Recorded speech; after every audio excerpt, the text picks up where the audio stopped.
Bonjour à tous. C'est tellement bon d'être dans la présence de Dieu qui est notre Père. Nous étudions en ce moment le Sermon sur la montagne et je suis défié, étiré dans ma vie de disciple et ma marche avec Dieu en étudiant le Sermon sur la montagne. Ça place la barre, disons, comment dire ça ? Ça place une barre qui stimule en moi le désir de lui plaire et de me laisser transformer pour l'atteindre. Et en même temps, comme le Seigneur nous parle ce matin, de ne pas nous inquiéter, c'est dans le cœur du message du Sermon sur la montagne. Dieu est Père, il connaît nos besoins et il veut que nous apprenions à lui faire confiance, profondément confiance. Et arriver à le faire avec la sécurité d'un enfant qui, à un moment donné, ne s'inquiète pas de ce qu'il va manger. Un enfant qui se sent aimé par ses parents s'inquiétera jamais de ce dont il va manger. Ce qu'il va manger, ce dont il sera vêtu. Peut-être qu'il n'aura pas la dernière chaussure Nike ou le dernier téléphone, mais ses besoins fondamentaux seront pourvus. C'est ce que le Seigneur nous dit ce matin, de renouveler notre confiance en lui. C'est le Sermon sur la montagne. Mais il y a une autre chose que Dieu nous dit, c'est d'être parfait comme lui est parfait. Être parfait comme lui est parfait, c'est quand même quelque chose qui met la barre haute. À la fois, il répond à nos besoins, il vient nous rencontrer dans ce que nous sommes, dans notre humanité, et il nous donne une clé. Pour que vraiment cette foi produise du fruit, il nous faut chercher d'abord le royaume de Dieu. Et un disciple qui cherche d'abord le royaume de Dieu, ça va changer ses priorités, sa manière de penser, d'agir. C'est la gestion de ses ressources, la gestion de son temps. Si tu cherches d'abord le royaume de Dieu, ça va se voir. Un chrétien qui a confiance en Dieu, vraiment qui place toute sa confiance en Dieu, va avoir un style de vie, un standard de vie, qui place le royaume de Dieu, les projets de Dieu, les préoccupations de Dieu, ce que lui il attend de nous, va le placer avant toute chose. Et Dieu dit, quand tu fais cela, il y a une provision particulière qui vient d'en haut. C'est cette qualité de confiance dont il s'agit. D'abord le royaume de Dieu. Et dans cette série, on apprend à réaménager nos vies pour que nos vies soient alignées sur le d'abord. En priorité, premièrement, le royaume de Dieu. Mais il y a aussi, Dieu nous dit, il est bon envers les méchants, envers ceux qui sont justes. Il prend soin de tout le monde. C'est-à-dire son amour n'est pas réservé qu'à ses enfants qui font confiance en lui. Il l'aime largement et il aimerait que nous soyons comme lui dans cette maturité d'amour et de vie pour aimer même des gens que nous ne connaissons pas ou même nos ennemis. C'est ça que nous défie le Sermon sur la montagne. Et si on fait le point, si on est honnête, qu'on vient s'exposer devant Dieu et dire, Seigneur, où est-ce que j'en suis dans ma vie de disciple? C'est la question qu'on est en train de se poser dans notre église. Mais pas juste une question subsidiaire, mais c'est fondamental. Moi-même, je me suis présenté devant Dieu et j'ai pleuré et je me suis repenti sur, mais est-ce que dans tous les domaines de ma vie, c'est d'abord le royaume de Dieu?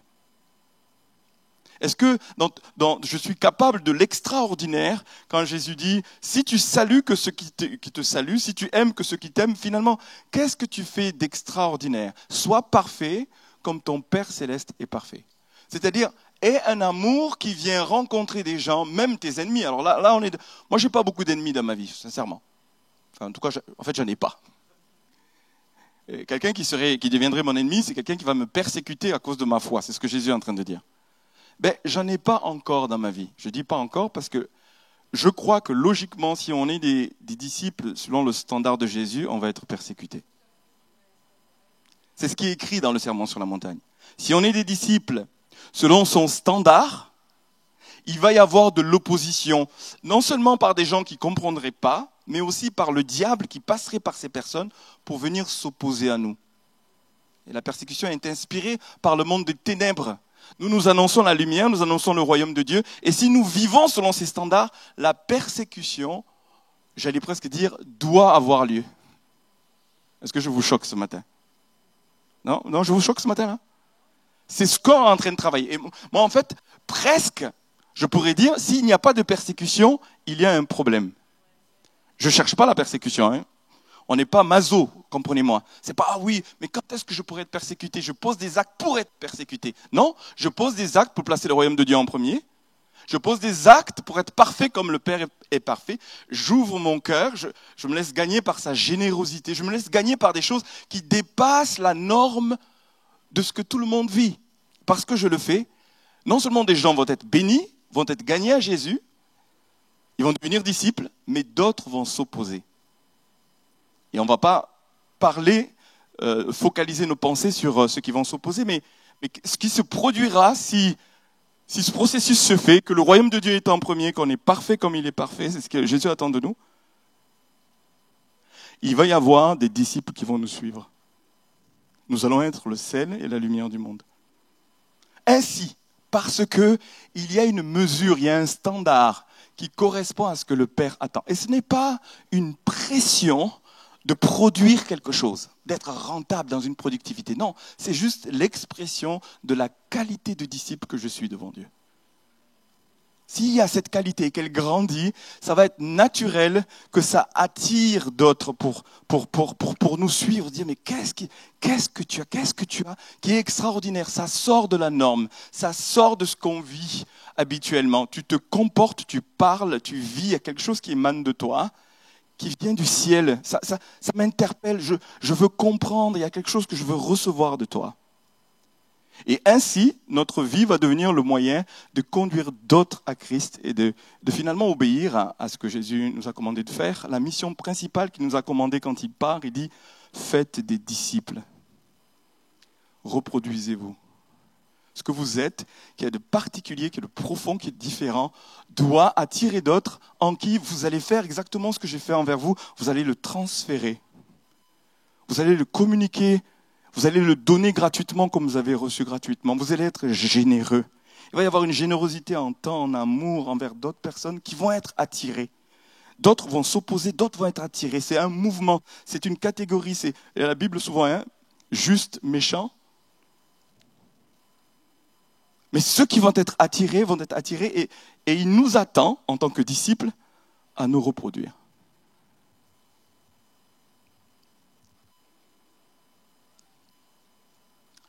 Et franchement, je peux vous dire, combien de fois ce trimestre j'ai pleuré devant Dieu, combien de fois, en disant, Seigneur, on n'y est pas, et je ne suis pas dans la culpabilité, je sais que tu m'aimes, ton amour est sûr, et je suis tellement privilégié d'être aimé ainsi, mais je veux porter du fruit, je veux être sel, je veux être lumière, je veux aller plus loin, je veux être un modèle inspirant, un standard qui va faire que tous ceux qui vont être auprès de moi vont être attirés à ce niveau de standard, à cette qualité de disciple.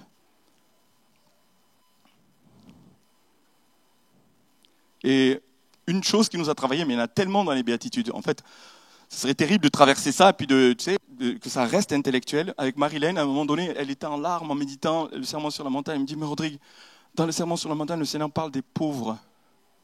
Le Seigneur parle de prendre soin des pauvres. Au fait, où est-ce qu'on en est en tant que disciple dans notre relation aux pauvres? Le disciple, selon Jésus, qui place d'abord le royaume de Dieu, le disciple qui est parfait, qui est concerné par ceux qui ne le connaissent pas, qui ne l'aiment pas, et puis qui va être préoccupé par dire « je veux que tu connaisses et que tu goûtes le royaume de Dieu », c'est obligé que notre relation, nous en tant que couple, moi en tant que personne, soit différente de la relation du monde envers les pauvres. C'est sûr, il y a quelque chose qui doit changer. Et on s'est repenti, on s'est mis à chercher, mais tiens, comment gérons-nous? Est-ce que la manière de gérer notre argent met d'abord le royaume de Dieu en premier? Ça va se traduire par le fait de prendre soin des pauvres. Si la gestion de ton argent ne met pas une part pour les pauvres, il y a une dimension de disciple-là qui manque dans ta vie. Jésus dit, faites-vous des richesses des richesses justement avec les biens matériels, utilisez-les pour le royaume de Dieu. Mais quand il est en train de dire ça, il est en train de dire, utilisez votre argent et rencontrez le besoin des pauvres. Pour moi, un disciple qui met le royaume de Dieu en premier a un budget pour les pauvres. Il a même un budget pour les gens dans le besoin. Quand Jésus incarne la parabole du Samaritain, eh bien le Samaritain qui s'arrête, il a du temps pour celui qui est meurtri. Il gère son temps pour pouvoir répondre aux besoins de celui qui est meurtri. Il gère son temps. Celui qui place premièrement le royaume de Dieu va être disponible pour rencontrer les besoins de ceux qui l'entourent. C'est obligé. Il ne peut pas dire, je m'en vais à la prière, j'enjambe quelqu'un qui est là meurtri. C'est pas, là c'est, laisse là ton offrande et va t'occuper de celui qui est... Il y a une manière de gérer son temps qui manifeste que tu es un disciple. Et tu as du temps. Mais aussi tu as de l'argent. Pourquoi? Et puis tu as un savoir-faire, tu prends soin de celui qui est meurtri. Ceux qui ne connaissent pas la parabole du Samaritain, Jésus répond à quelqu'un qui lui dit, mais qui est mon prochain? Si Dieu dit, tu aimeras ton prochain comme toi-même, qui est mon prochain? Mais c'est quelqu'un qui est dans le besoin, que tu rencontres, et tu as la disponibilité pour t'arrêter. Tu as le cœur, la disponibilité, mais tu as aussi des compétences, parce qu'il le soigne un tout petit peu. Il est tellement brisé, il le soigne un tout petit peu. Il fait les premiers soins, il sait le faire. Il le met sur sa monture et il donne de l'argent. Il dit, je suis concerné par lui au point de payer ce dont il a besoin pour être restauré. Je reviendrai. Et s'il manque, je compléterai. Waouh, Jésus. Ça, c'est le disciple selon le royaume de Dieu. Je gère mon temps, je gère mes compétences, je vis ma vie pour être disponible pour les gens que je ne connais pas. Pour être disponible envers des gens, c'est-à-dire je suis parfait, je suis comme mon père qui est concerné par les gens qui ne le connaissent, qui ne sont pas justes. Je suis concerné, j'ai du temps, je gère mon temps, je gère mon argent, je gère mes compétences, je les utilise pour rencontrer des besoins des personnes qui ne le connaissent pas. Vous savez, quand ça se passe, les gens vont se dire, mais qu'est-ce qui t'arrive? Pourquoi tu fais ça? Mais s'il n'y a pas de discipline dans notre temps, de discipline dans notre argent, de discipline pour pouvoir l'offrir, eh bien, vous savez, on va ressembler aux gens. C'est déjà un beau défi d'aimer ceux qui nous aiment. Des fois, on n'aime pas si bien que ça ceux qui nous aiment, vrai ou faux? Il y a déjà du travail là-dessus. Mais là, Jésus dit, bon, ça c'est facile, ça c'est ordinaire. Passons à l'extraordinaire. Et ça demande un travail en nous. Pourquoi je vous raconte tout ceci ce matin? C'est que pour vous expliquer que l'intention qu'on avait en mettant en place le sermon sur la montagne, c'était de nous ramener devant Dieu pour qu'il y ait une conscience de l'écart de ce que nous vivons et de ce que Dieu attend de nous. Pas de manière religieuse, pas avec culpabilité personnelle, mais pour produire la repentance. Vous savez, il monte en moi, il faut que ça change. Je pleure devant Dieu, je dis Seigneur, il faut que ça change. Il faut que ça change, il faut que je change. Le changement commence à l'intérieur. Il commence à l'intérieur de chacun d'entre nous. Ça s'appelle la repentance. J'ai la conscience de l'écart qu'il y a entre là où j'en suis et ce que Jésus attend de nous. Et quand Jésus écrit aux différentes églises dans l'Apocalypse, il leur dit, écoute, ça c'est bien, ça c'est bien, ça c'est bien, mais là il y a un écart, repens-toi. Tu as perdu ton feu du premier amour, repens-toi. Il y a un écart, j'attends ça de toi.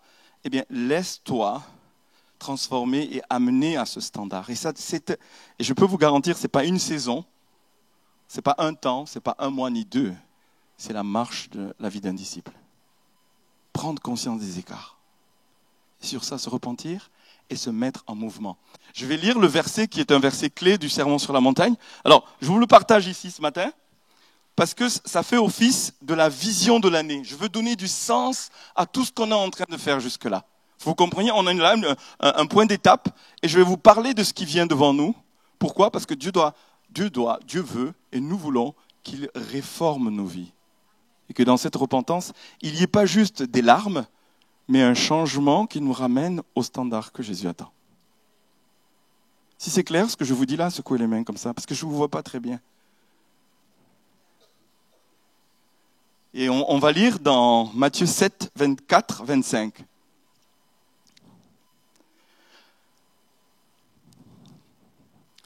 Il finit tout son sermon et il nous dit, prenez garde, l'enjeu c'est de le faire, c'est de le pratiquer. Les bonnes intentions ne suffisent pas. Le bon cœur ne suffit pas. Action, ça tourne. Action. Le ciel regarde, pas les bonnes intentions. Il regarde ce qui se passe dans ton cœur qui est transformé jusqu'à ce que ça se voit concrètement. Le ciel regarde. Et il dit, c'est pourquoi quiconque entend ces paroles que je dis, tout ce serment sur la montagne, que j'ai résumé en 2-3 choses ici, et les met en pratique. Et les met en pratique. Attention.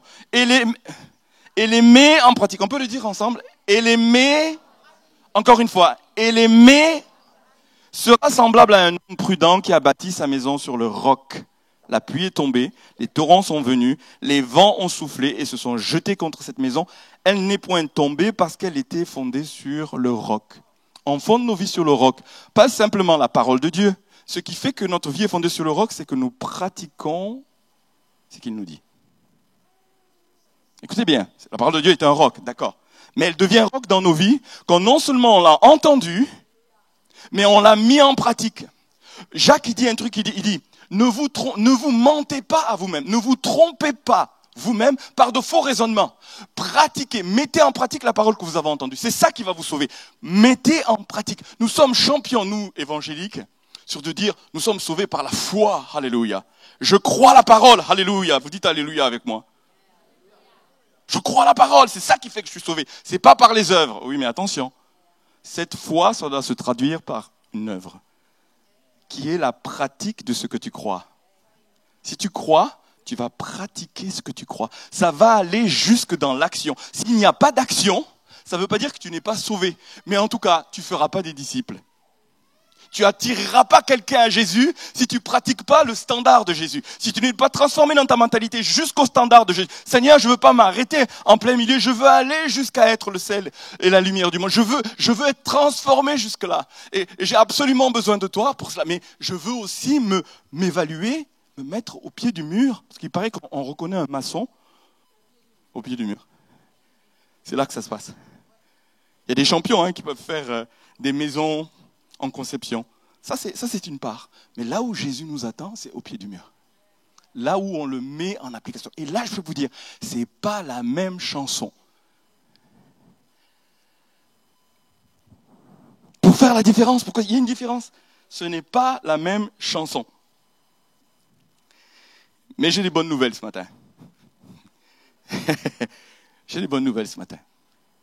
Je peux vous dire, l'écart doit produire. Vous savez, on ne change vraiment que quand on n'en peut plus.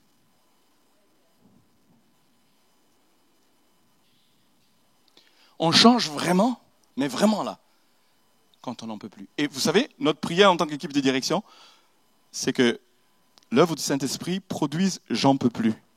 Et là, vous savez, c'est pas juste « oh Seigneur, je prie », puis c'est du bout des lèvres, et puis le cœur est loin. Non, j'en peux plus. Ça me fait penser à Anne qui est devant Dieu, qui dit « là, donne-moi des enfants ». C'est Rachel qui dit « donne-moi des enfants ou je meurs ». On est au point de dire « à quoi ça sert de vivre si je n'ai pas des enfants que j'amène vers toi ?» On n'en peut plus comme Anne qui est devant Dieu, qui demande un enfant, et puis elle est sous de souffrance. Et le Seigneur est en train de produire cette souffrance. Vous savez, c'est les douleurs d'enfantement par l'Esprit de Dieu qui soupirent pour que la vie soit manifestée, que la stérilité s'éloigne de nos vies et qu'on porte du fruit. Par la pratique. Par la pratique.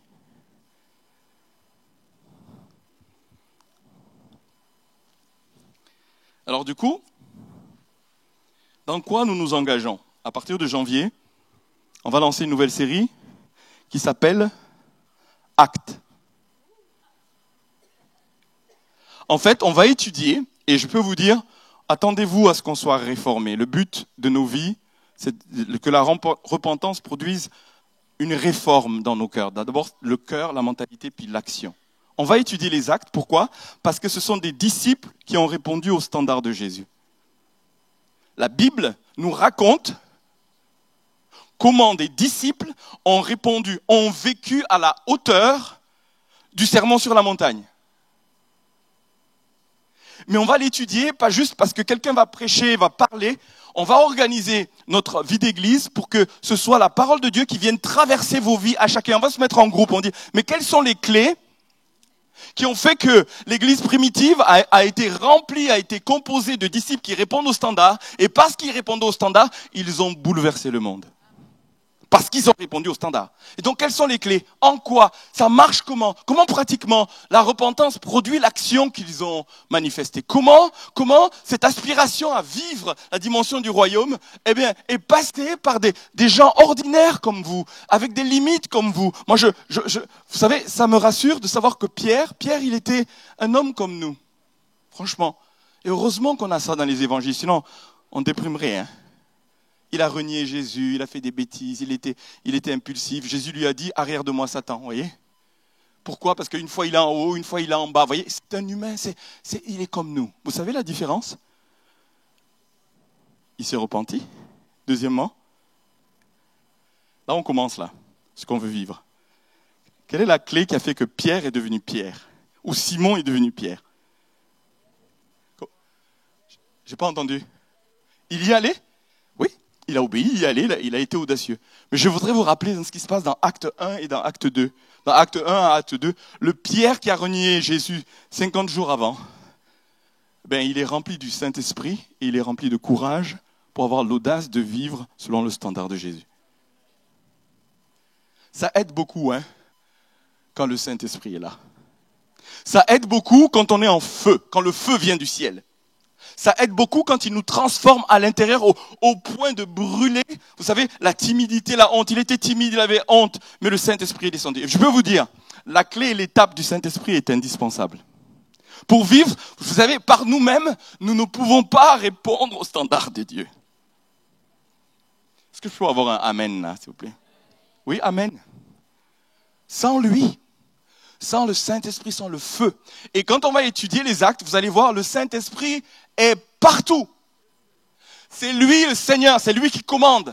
C'est lui qui fait les réformes dans l'Église. À un moment donné, l'Église était renfermée entre elle-même. Elle ne vivait que entre juifs. Pourquoi? Jésus était juif. Il a appelé 12 disciples qui étaient juifs. Et puis eux-mêmes, ils ont gagné des juifs. Et puis ils étaient entre eux. Et ils croyaient que l'Église et le royaume de Dieu étaient cantonnés au royaume d'Israël. Ils le croyaient de tout leur cœur. Et le Saint-Esprit se lève et dit, non, ce n'est pas le cas, parce que l'Église doit être ouverte aux nations.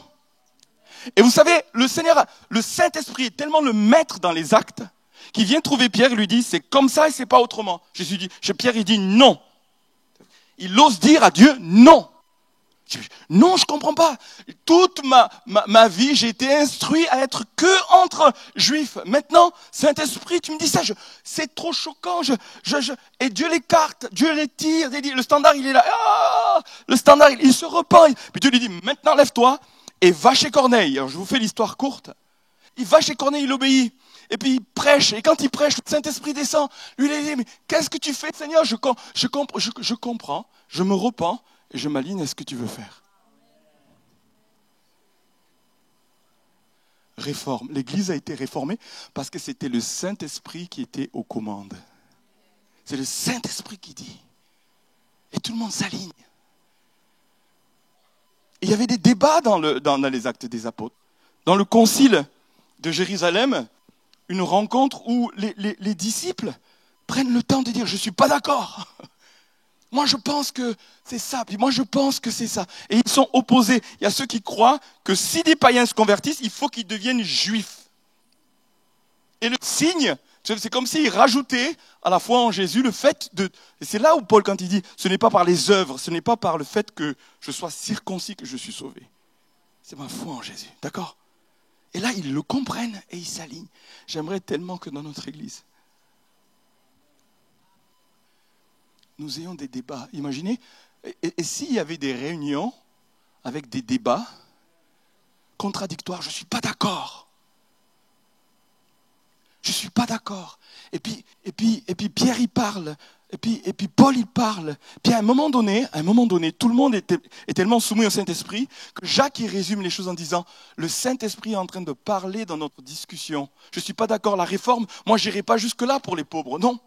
Moi, je ne crois pas que le Seigneur veut dire ça pour les pauvres. Non. Un autre sujet, je ne crois pas qu'il faut aller jusque-là. Et l'autre dit, je crois qu'il faut aller. Et le Saint-Esprit, au milieu de nous, va pouvoir parler, puis on va entendre sa voix. Il va avoir un résumé qui dit, nous croyons que le Saint-Esprit est en train de demander à l'Église clé de faire ceci. Et tout le monde dit, Amen. C'est pas que l'équipe de direction, c'est pas que les apôtres qui se sont réunis pour dire, c'est ça qui va se passer. On a ouvert là.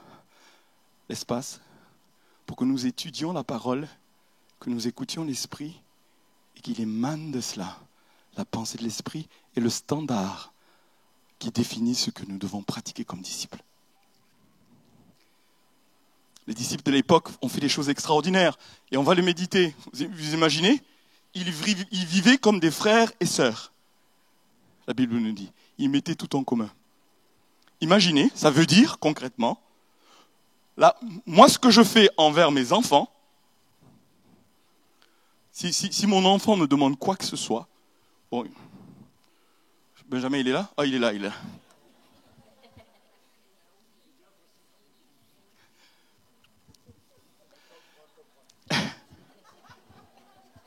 Ils vivent comme frères et sœurs. Imaginez que tout ce que j'ai, l'attitude que nous avons envers nos enfants, plus que l'attitude, la pratique que nous avons envers nos enfants, nous le pratiquons les uns pour les autres. Est-ce que ce ne serait pas une révolution ?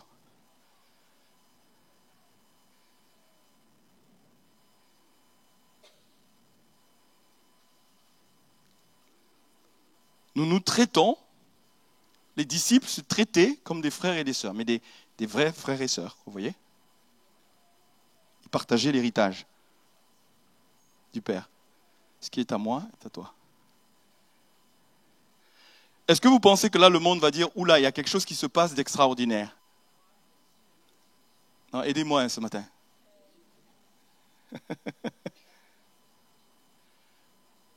Les disciples de l'Église primitive ont vécu selon le standard de Jésus.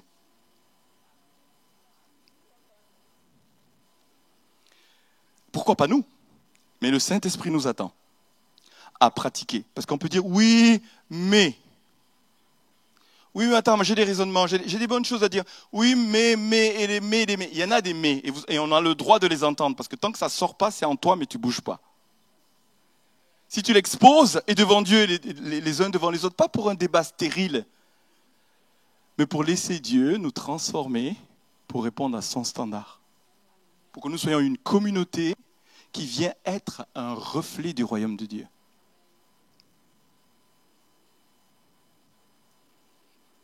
Je n'ai pas toutes les réponses.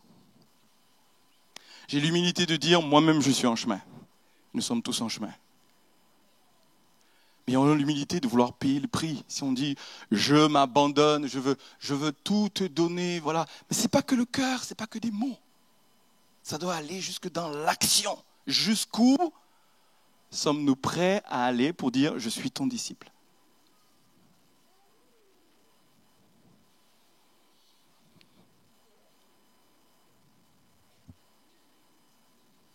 Tous, dans commun accord, ils persévéraient dans la prière avec les femmes et Marie, mère de Jésus, avec les frères de Jésus. La prière et la conduite du Saint-Esprit étaient une clé. Ça, c'est un fait. Ça, c'est ce que j'ai relevé, mais on peut en relever tellement des clés dans les actes. Les premiers disciples qui sont un modèle pour nous. Pas juste de dire, ah, mais c'était l'église primitive, c'est leur temps, c'est leur époque, c'est leur... Non. On a à le vivre ici, maintenant, à dire, on veut répondre. Eux, ils l'ont fait dans leur contexte. Comment ça va se manifester pour nous, ici et maintenant, concrètement ? Laissons la parole de Dieu nous défier dans le concret. Dans la pratique. Parce que vous savez, quand vous avez fini de lire le Sermon sur la montagne, quand Jésus dit l'important c'est de pratiquer, il dit mais comment on fait pour pratiquer au fait ? Ce qu'il dit là, pratiquement on le fait comment ? Pratiquement. Tous les jours, dans ma maison, avec mes voisins, à mon travail. Imaginez qu'on soit équipés pour être des disciples pertinents selon le standard du royaume dans notre travail. Je peux vous dire, on prépare une révolution. Parce que c'est ce qui s'est passé pour les disciples. L'église primitive, ils ont révolutionné le monde. Pourquoi ? Parce qu'ils vivaient selon le standard. C'est le standard, selon le royaume, qui fait la réforme que Dieu veut faire au milieu de nous. C'est cela. Et ils l'ont vécu, et on veut le vivre. Le premier point, c'est le Saint-Esprit. Le deuxième, alléluia, c'est de passer de l'enseignement à la formation. Alors, mais il y a normalement des slides ou pas ? Parce que du coup, j'essaie de me concentrer ici, mais je vais vous dire, quand Jésus il part et qu'il leur dit « Faites de toutes les nations des disciples, les baptisant au nom du Père, du Fils et du Saint-Esprit, et enseignez-leur à observer tout ce que je vous ai prescrit. » Jésus, il dit ici, ce que je vous commande, c'est pas que d'enseigner. Je vous commande de les enseigner à pratiquer. Je vais me repentir ce matin, encore une fois. J'ai été formé à prêcher. J'ai été formé, j'ai eu une formation biblique pour être en capacité d'enseigner. Mais je vous le dis, je n'ai pas été formé à conduire les gens à pratiquer ce que j'enseigne. Est-ce que vous voyez la différence ?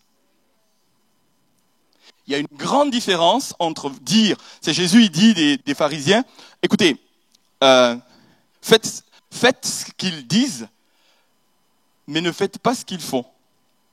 C'est des enseignants, ils enseignent Moïse, c'est la parole de Dieu, faites-le, vous faites-le, mais ne faites pas ce qu'ils font. C'est-à-dire, ils ne sont pas un bon exemple.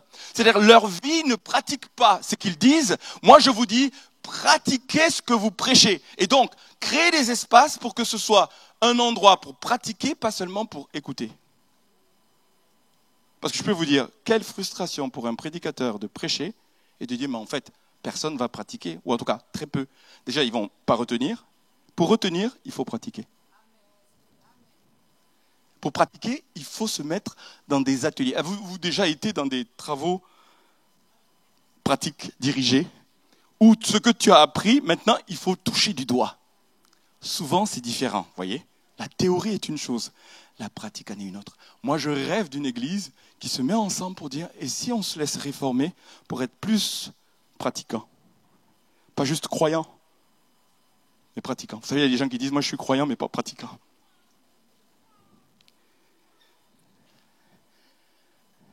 Enseignez-leur à pratiquer. Donc, il y a une dimension pragmatique, dire comment on prie. Jésus, il prend le temps, il les enseigne à prier. Et moi, je crois que ça passe par le fait de prier avec quelqu'un. Moi, j'ai appris à prier en priant avec des gens. Et imaginez, quelqu'un t'apprend à prier, t'apprend à vivre la restauration intérieure. Il est là avec toi, il t'apprend à combattre les forteresses qui sont en toi, il apprend à combattre toutes les brèches, il t'apprend concrètement, pratiquement. Mais il y a une telle force à cela. Il y a une telle force à cela. Il y a une différence entre l'enseignement et la formation. Il y a une différence entre la théorie et la pratique. Et nous, dans notre église, on veut lever des leaders. On veut placer la parole au centre et que la parole maintenant soit une base pour dire comment ça se pratique. Et on passe à la pratique. Pour permettre à quelqu'un de venir dans ma vie et d'apprendre auprès de moi, pas que parce que j'ai enseigné une théorie, mais parce qu'il me voit vivre. Vous savez, l'exemple, c'est tellement puissant. Il y a tellement de choses qui passent, pas par la parole, mais parce que tu le vis. Il y a des tas de choses que je crois, que je n'ai pas dit avec des mots, mais que ma pratique révèle ce que je crois. Et les enfants, mes enfants, ont pris de moi parce qu'ils m'ont vu vivre, pas seulement parce que je leur ai dit ce qu'il fallait faire. Ce qu'on transmet, c'est ce qu'on est. C'est ce qu'on vit, c'est notre exemple. En fait, regarde tes enfants et vois ce que tu es.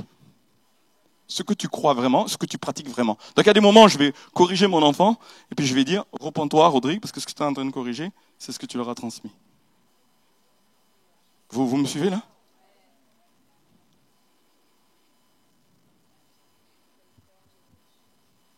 L'exemple.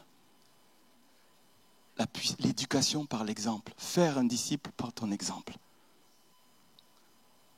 Paul, il avait un tel standard, il disait, écoutez, vous voulez être le standard de Dieu ? Imitez-moi. Moi, j'imite Christ. C'est-à-dire, c'est lui mon standard. Il est là et je suis comme Christ. C'est plus moi qui vis, c'est Christ qui vit en moi. C'est-à-dire, le gars... Enfin, excusez-moi, c'est un peu... Je suis un peu familier avec Paul. Je suis un peu familier. On pourrait dire Saint Paul.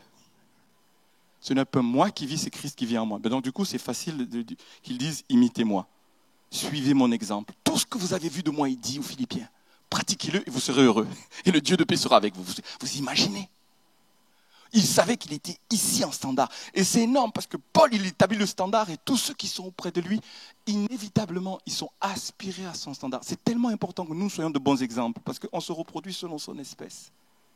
On se repossule selon là où on en est. Interroge, où est-ce que tu en es dans ta vie de disciple? Parce qu'il en va de l'incidence des personnes qui sont autour de toi.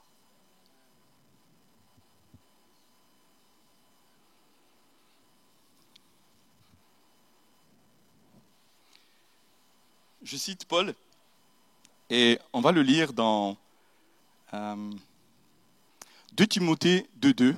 C'est facile à retenir. Hein? 2 Timothée 2.2. Ça, j'aimerais tellement qu'on connaisse ça par cœur dans notre Église. Ce que tu as entendu de moi, en présence de beaucoup de témoins, confie-le à des hommes fidèles qui soient capables de l'enseigner aussi à d'autres. Ce que tu as vu de moi. C'est-à-dire, en fait, il dit de Timothée, il connaît ses voies, il connaît ses pleurs, il connaît ses luttes, il connaît sa vie avec Dieu, il connaît tout de lui. Parce que Timothée était son enfant, il le voyait vivre. Et donc, il a été imprégné de cela. Et il lui dit, ce que je t'ai transmis, ça c'est le cœur de l'évangile. Faites des disciples, transmettez, ayez des gens autour de vous envers qui vous transmettez pas que un savoir, pas que des paroles, mais une vie. Prenez-le avec vous. Comme Jésus a fait, il les prit pour qu'ils soient avec lui, c'est-à-dire qu'ils soient dans sa présence, qu'ils soient en sa compagnie, qu'ils soient ses enfants. Il les appelle mes enfants, ses disciples. Ils vivent avec lui, ils sont imprégnés de lui. Et Paul a fait ça avec Timothée, de telle sorte qu'il dit, maintenant, ce que tu as reçu de moi, trouve quelqu'un envers qui tu vas faire la même chose.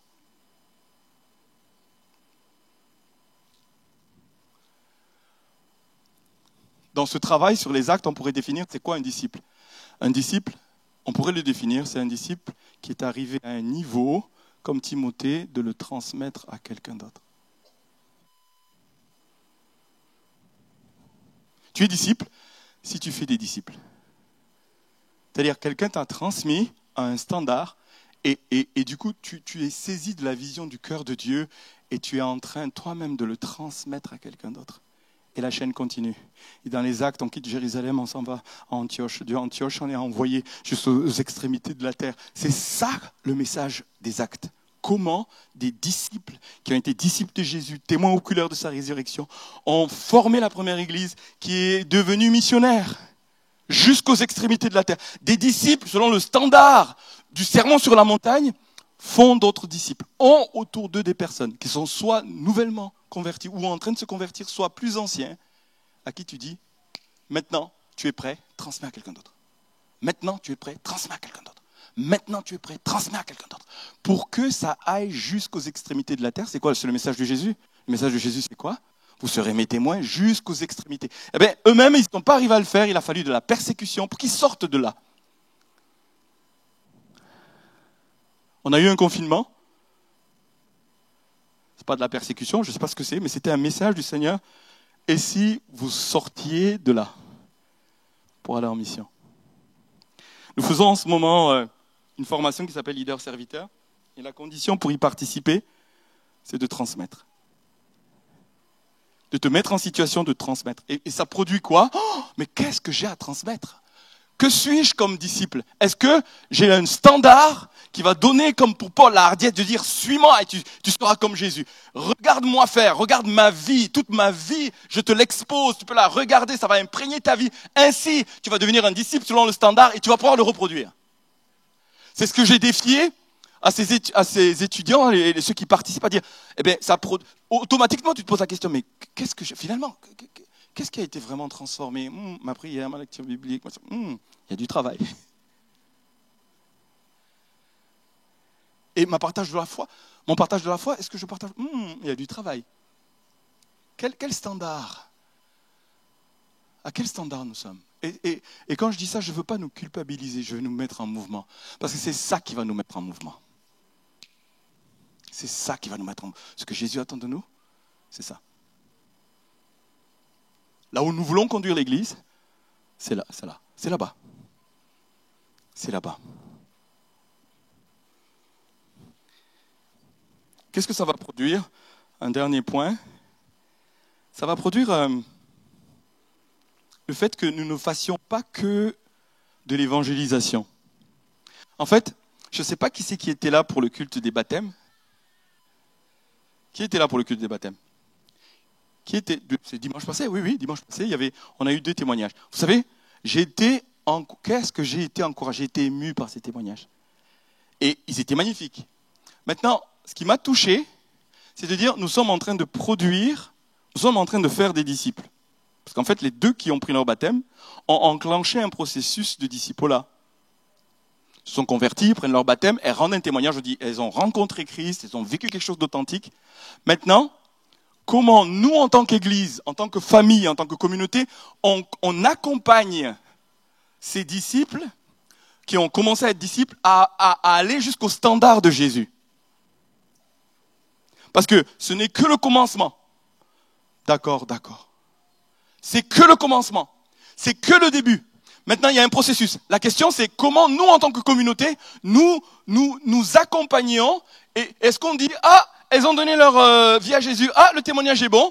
Eh ben, maintenant, il faut venir à l'église et puis il faut être fidèle. Et puis voilà, maintenant vous êtes vraiment convertis et on rend grâce à Dieu. On a atteint notre objectif. Je ne sais pas si vous me suivez là. Pour moi, j'ai été encouragé à en dire, ça fait plusieurs sessions, on en parle souvent avec Eric, plusieurs sessions de baptême, on se dit, waouh, ou avec Philippe Monde, plusieurs comme ça, quel poids ces conversions, Dieu est à l'œuvre, là je peux témoigner. Vous savez, il est arrivé il y a quelques années, j'entendais les témoignages, je m'enfonçais dans la chaise, je dis, oh là là, bon, il y a des fois la manière de présenter les choses, mais il y a la réalité de ce qui a été vécu. Là, je peux dire, elles ont vécu quelque chose d'authentique avec Dieu. Mais la pression monte en moi pour dire, maintenant, à quel standard elles vont s'arrêter? Le standard, c'est le standard de notre communauté. C'est-à-dire, le disciple, il va s'arrêter au niveau où la qualité des disciples qui forment l'Église sont. Il va dire, bon, dans cette Église, il faut louer le Seigneur, il faut prier, il faut donner sa dîme, il faut... Ça y est. Et puis, ça y est, je suis arrivé au standard. Et je me sens mal à l'aise quand j'y suis pas, mais je vais aller jusque là où sont les parents, les modèles, ceux qui m'inspirent.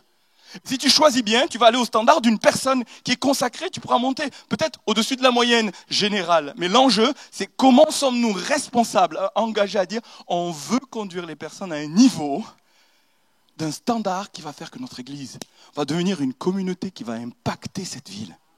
Pas toute seule, mais dans la part qui nous revient. Ça demande une communauté, parce qu'il paraît qu'il faut tout un village pour élever un enfant, un disciple. Moi, je le crois. Je crois à la nécessité de l'Église. Je crois à la nécessité d'une communauté. Je crois à la nécessité d'un rassemblement, d'un lieu où ça se passe. Mais je peux vous dire, nous mettons beaucoup trop d'emphase, de ressources et d'énergie à ce qui se passe dans un culte. L'énergie devrait être à ce qui se passe après le culte, où là, je prends un disciple et je l'amène à un standard.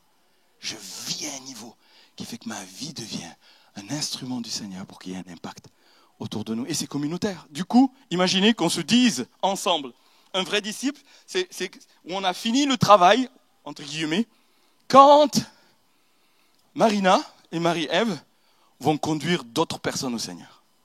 Là, on va lâcher la pression. Ou la responsabilité dit, ça y est, majorité. C'est-à-dire que tu peux quitter la maison, tu peux fonctionner. Pourquoi? Parce que c'est acquis. Le message de l'œuvre de Jésus est acquis. Parce que Jésus, comme dans le Sermon sur la montagne, il parle, il dit, le but, c'est que vous soyez la lumière du monde et le sel de la terre. Si le cerf, il perd sa saveur, ça sert à rien. Et la saveur vient de ce dont je suis en train de parler.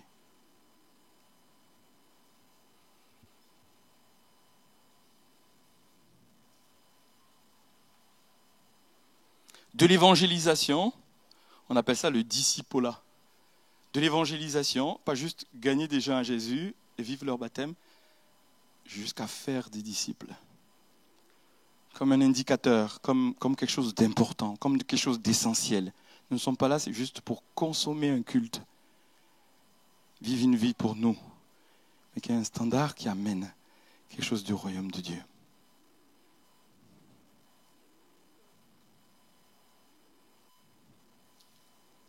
Je voudrais finir par le fait de dire, dans ce qu'on lit dans les Actes, on le découvrira ensemble, les relations étaient des relations familiales, les relations étaient au centre.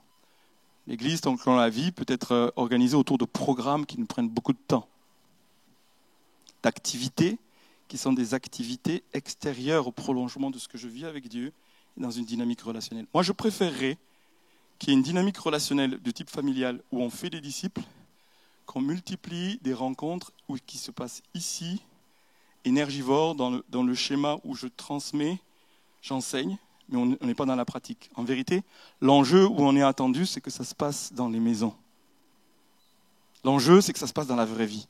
La vraie Église se voit, se vit quand on est ensemble en dehors d'un culte où il y a un enseignement qu'on entend. Et ça, c'est hérité d'un fonctionnement. Vous savez, moi, je l'ai hérité quand je suis venu.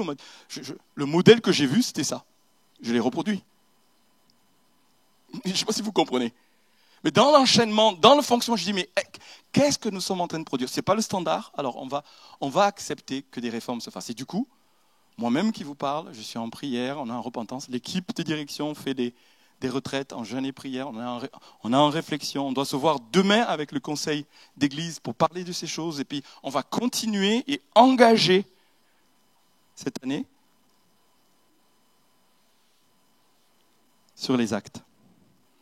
Pour qu'on passe de programmes d'activité à des relations où on est en mission, où on vit l'Église. Parce qu'on est l'Église, pas que lorsqu'on se rassemble le dimanche matin. Tu es l'Église. Ta maison est l'Église. Et c'est là où la mission se vit. Ça ne veut pas dire qu'on va arrêter les cultes. J'espère que tout le monde capte bien mon message ici. Imaginez l'ensemble de notre communauté engagée dedans. La grande majorité. Je vous invite à fermer les yeux, puis juste à utiliser votre imagination. Imaginez cette église, Actes. Et si nous écrivions Acte 29?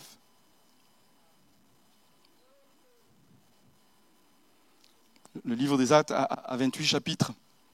Il y a une suite, c'est to be continued. Ça doit se continuer. Et on a à écrire. Ce n'est pas nous tout seuls. L'histoire de l'Église est là. Mais aujourd'hui, nous, qu'est-ce que nous avons à écrire et comment on veut le vivre? Ce n'est pas juste de bonnes idées, ce n'est pas juste des choses extérieures à changer. Ce n'est pas juste de nouvelles pratiques. C'est un changement de paradigme, une repentance intérieure, une œuvre du Saint-Esprit. Des espaces où vraiment on accepte d'être réformés et devant Dieu et les uns devant les autres. On accepte de se repentir, pas juste les yeux fermés et en prière devant Dieu, mais les uns devant les autres. Pour défaire ce qui a été hérité et qui n'est plus valable pour aujourd'hui. Il y a des choses qui ont été valables pour un temps, mais ce n'est plus valable pour aujourd'hui. Il y a des outres neuves qui sont là, il y a un vin nouveau qui est là. Et nous voulons être outre neuve et vin nouveau. Il y a le vin vieux, il y a les vieilles outres, mais il y a outre neuve. Il y a quelque chose que Dieu veut faire de nouveau. Accueillons-le ensemble. Dans la repentance, accueillons-le avec la conviction que c'est le Saint-Esprit qui nous y conduit ensemble pour écrire Acte 29, ici à Clé. Parce que nos cœurs sont disposés, parce que nos cœurs se tournent vers lui, le cherchent. Reconnaissent qu'on peut se tromper par de faux raisonnements. On ne veut pas payer le prix, le vrai prix pour être disciple. Ceci va nous préparer à la persécution. Ce qui va nous préparer à de l'opposition. Parce que le vrai évangile suscite de l'opposition. C'est juste la norme. Jésus a suscité de l'opposition. Les disciples ont suscité de l'opposition. C'est ce qui nous attend. Mais pour être prêt, il faut être habité du standard d'en haut. Et je voudrais nous donner l'occasion juste de répondre au Seigneur. Ce n'est pas émotionnel ce que je suis en train de faire ici. C'est juste une conscience qui descend profondément, qui dit oui, je le veux. Je le veux à entrer dans le processus. Je dis oui, je le veux. Je ne sais pas où est-ce que ça me mène. L'histoire n'est pas déjà écrite. Elle me demande de sortir de mes habitudes, de mes schémas. Elle me demande de me mobiliser. Il y a un monde qui se meurt, qui sera sauvé par des disciples selon son standard. Répondons au Seigneur ce matin, simplement. Je vous propose, pour y répondre, c'est un acte physique, mais qui exprime quelque chose à l'intérieur, juste de vous lever. D'autres pourraient se mettre à genoux, mais il s'agit de répondre au Seigneur ce matin.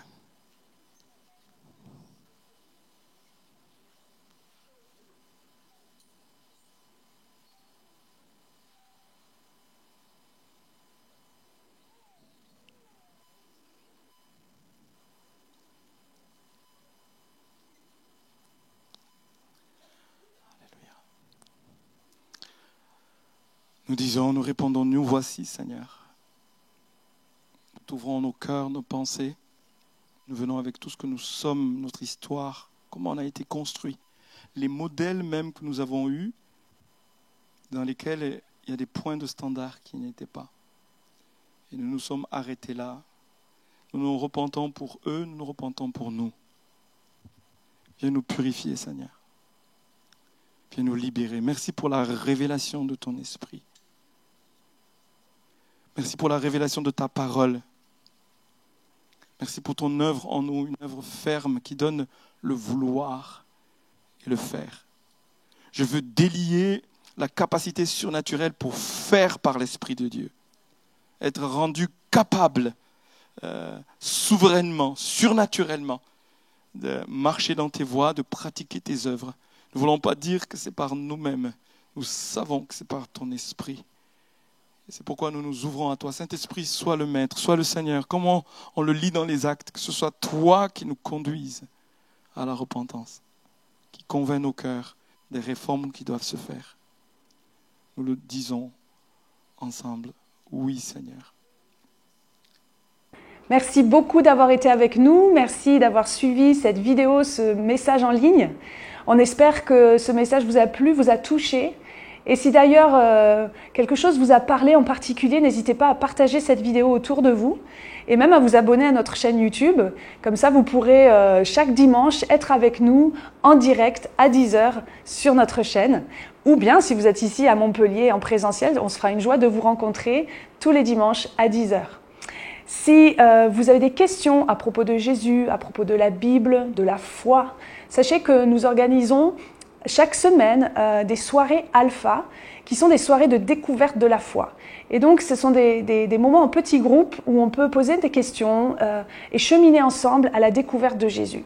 Et si ça vous intéresse, il y a toutes les informations en description sous cette vidéo.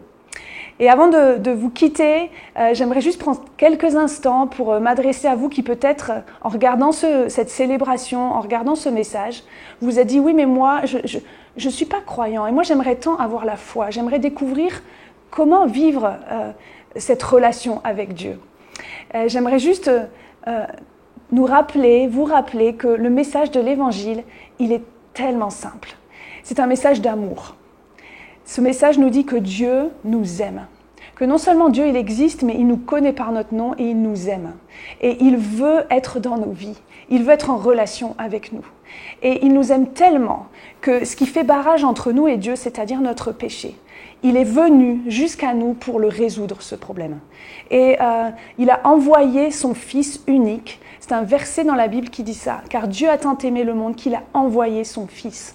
Pour faire quoi? Pour mourir à notre place, pour prendre notre péché, pour nous débarrasser de ce péché qui est là, qui est comme un poids sur nos vies. Et il n'y a que Jésus qui peut nous débarrasser de ce péché. Il n'y a que Jésus qui peut nous pardonner de notre péché. Et donc, si vous voulez être en relation avec Dieu, si vous voulez connaître cet amour, je vous invite là où vous êtes, derrière votre écran, à faire cette démarche toute simple de dire « Dieu, si tu existes, révèle-toi à moi et pardonne-moi. » Et cette prière sincère, sachez que Dieu l'entend et que Dieu va enlever votre péché, va vous pardonner complètement, totalement, à 100%. Et que alors que vous avez fait cette prière, alors commence une nouvelle vie. Alors, quand on fait cette prière, notre cœur est bouleversé, notre cœur est changé. Et on vit ce que la Bible appelle la nouvelle naissance. Donc si vous avez pris cette décision aujourd'hui, n'hésitez pas à nous le faire savoir, n'hésitez pas à nous envoyer un email. Peut-être que vous avez besoin qu'on prie pour vous, qu'on vous accompagne, on sera vraiment une joie de le faire. Donc vous pouvez envoyer un email à l'adresse qui va s'afficher à l'écran, contact@egliseclé.fr. Voilà, je vous souhaite vraiment une excellente journée et puis on vous dit à bientôt et que Dieu vous bénisse.